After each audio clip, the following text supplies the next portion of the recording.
మాలిని దేవి multi speciality hospital, Christian పేట, 5వ line, కావలి. Doctor Guttipati Malini దేవి MBBS, MS, OBGY, కాన్పులు మరియు గర్భకోశ వ్యాధి నిపుణులు.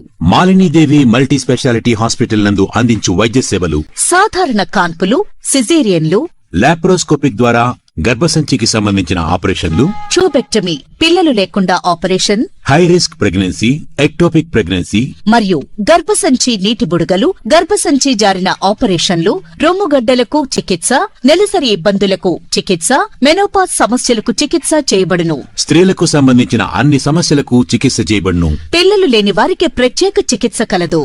ముఖ్య గమనిక: మా హాస్పిటల్ నందు కాన్పోయిన తరువాత తల్లి బిడ్డను ఉచితంగా మా వాహనంలో క్షేమంగా ఇంటికి చేర్చబడును.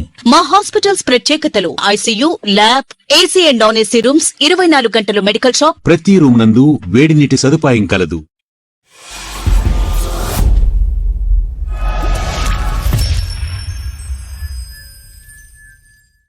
హాయ్, హలో, నమస్తే, వెల్కమ్ టు సిఎండి న్యూస్. నా పేరు కామాక్షి. ఈ రోజు అయితే మనం కొండబిట్రగుంటలో అయితే ఉన్నామండి. కొండబిట్రగుంట శ్రీ బిలుకుట శ్రీ ప్రసన్న వెంకటేశ్వర స్వామి సన్నిధిలో అయితే ఈ రోజు మనం ఉన్నాము.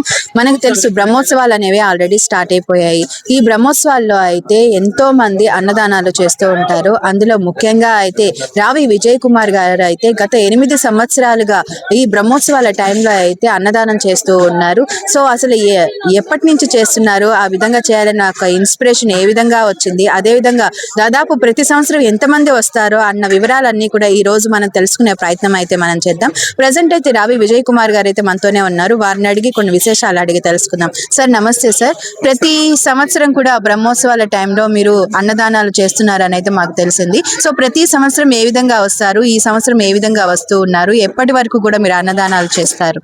ఈ బ్రహ్మోత్సవాలకు ప్రత్యేకత ఉందమ్మా. ఎందుకంటే గత బ్రహ్మోత్సవాలతో పోల్చుకుంటే రోజులు పెరిగాయి. ఎందుకంటే గతంలో 9 రోజులు జరిగాయి, ఇప్పుడు 11 రోజులకు పెంచారు. ఎట్లాగంటే గత బ్రహ్మోత్సవాలు ఎట్లాగంటే ఇక్కడ సిద్ధాంతాల ప్రకారం జరిగాయి.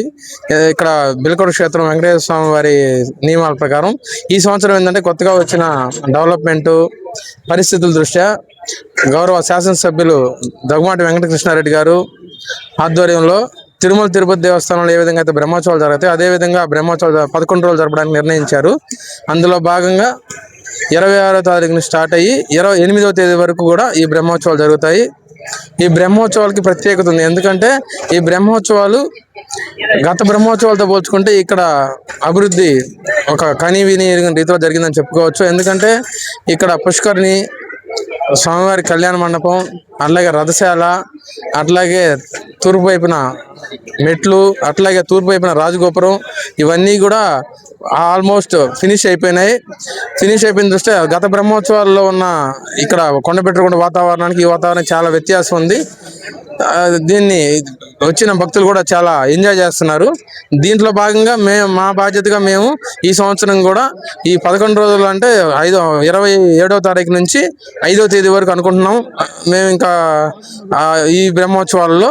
ఎందుకంటే బ్రహ్మోత్సవాల్లో వచ్చే భక్తులకి ఎటువంటి అసౌకర్యం కలగకుండా ఇక్కడికి వచ్చే వారికి మంచినీరు, అట్లాగే వాళ్ళకి ఆహారం అందించాలనే ఉద్దేశంతో మేము, మా కుటుంబ సభ్యులు మరియు మా మిత్రుల సహకారంతో ఇక్కడ ఈ అన్నదాన కార్యక్రమాన్ని ఏర్పాటు చేశాము. ఎందుకంటే వచ్చిన భక్తులు ఆకలితో వెళ్ళకూడదు అనేది మా కాన్సెప్ట్. ఈ బ్రహ్మోత్సవాలు ఈరోజు హనుమంత్ సేవ జరుగుతుంది. రేపు ఉదయం మనకి ప్రతిష్టాత్మకంగా చేపట్టినటువంటి స్వామివారి పుష్కరిని గౌరవ పార్లమెంట్ సభ్యులు వేమిరెడ్డి ప్రభాకర్ రెడ్డి గారు మరియు కొవ్వూరు శాసనసభ్యులు శ్రీమతి వేమిరెడ్డి ప్రశాంత్ రెడ్డి గారు మరియు వారు శంకుస్థాపన చేశారు. ఈరోజు పూర్తిగా నిర్మించి కోనేరుని ఓపెన్ చేసేదానికి అన్ని సిద్ధమయ్యాయి. ఇది పూర్తిగా కూడా గౌరవ శాసనసభ్యులు కృష్ణారెడ్డి గారి ఆధ్వర్యంలో జరుగుతుంది. ఈ కార్యక్రమాన్ని కూడా రేపు విజయవంతం చేయవలసింది కోరుకుంటున్నాం. అట్లాగే రేపు సాయంత్రం గరుడ సేవ, తర్వాత కళ్యాణం, రథోత్సవం, చక్రస్థానంతో ముగుస్తుంది కాబట్టి ఈ బ్రహ్మోత్సవాలలో భక్తులు వేలాదిగా తరలి వచ్చి బ్రహ్మోత్సవాలలో పాల్గొని ఈ సంవత్సరము జనాభా బాగా పెరిగే అవకాశం ఉంది. ఎందుకంటే రోజులు పెరిగాయి కాబట్టి, అట్లాగే ఇక్కడ చూసేదానికి వాతావరణం కూడా ఆహ్లాదకరంగా ఉంది కాబట్టి భక్తులు ఎక్కువ సంఖ్యలో వస్తారని పోయిన సంవత్సరం మనకు ఒక 2 లక్షల మంది వస్తాయి, ఈ సంవత్సరం 3 లక్షల మంది వస్తారనే అంచనాతో, అంటే మన సంఖ్య చెప్పలేం కానీ భక్తులైతే ఎక్కువ మంది వస్తున్నారు కూడా. ఎందుకంటే ఫస్ట్ మొదట జరిగే రోజుల్లో జనాలు తక్కువ ఉండేవాళ్ళు, కానీ ఈ సంవత్సరం ఏంటంటే భక్తులు ఎక్కువ సంఖ్యలో వస్తున్నారు. ఇంకా రేపు ప్రసిద్ధి చెందినటువంటి గరుడ సేవ, కళ్యాణం, అట్లనే రథోత్సవం, తెప్పోత్సవం ఇవన్నీ ఉన్నాయి కాబట్టి భక్తులు చాలా ఎక్కువ సంఖ్యలో వచ్చే అవకాశం ఉంది. సో ప్రతి సంవత్సరం కూడా ఇదే విధంగా చేయాలనే సంకల్పంతో ఉన్నారా? మాకు దేవుడు శక్తి ఇచ్చినంత వరకు మేము ఈ అన్నదాన కార్యక్రమం నిర్వహిస్తాం. చూస్తున్నారు కదండి, ఎవరి భక్తి వాళ్ళైతే చాటుకుంటూ ఉన్నారు. అటు అన్నప్రసాదం వితరణ కానివ్వండి, ప్రసాదాలు కానివ్వండి, ప్రతిరోజు సాయంత్రం ఎన్నో కార్యక్రమాలు అనేవి, సేవా కార్యక్రమాలు అనేవి చేస్తున్నారు. అదేవిధంగా సేవ చేయడానికి కూడా ఎంతో మంది మహిళలు అయితే వస్తూ ఉన్నారు. ఈ విధంగా అయితే భక్తి అనేది ఈ బిలుకుట క్షేత్రంలో అయితే పొంగి పొర్లుతుందని చెప్పి మనం చెప్పుకోవచ్చు. 8 సంవత్సరాల నుంచి అన్నదానం చేస్తున్నారు అంటే అది అసలు ఎంత అద్భుతమా అని చెప్పి మనం అనుకోవాలి. ఆయనకి ఎంత పుణ్యం వచ్చిందో కూడా మనం అసలు లెక్కగట్టలేమన్నమాట.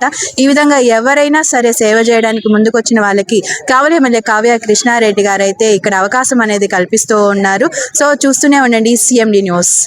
కెమెరామెన్ సూర్య తోటి కామాక్షి, బిలుకుట క్షేత్రం నుంచి కొండబిట్రగుంట.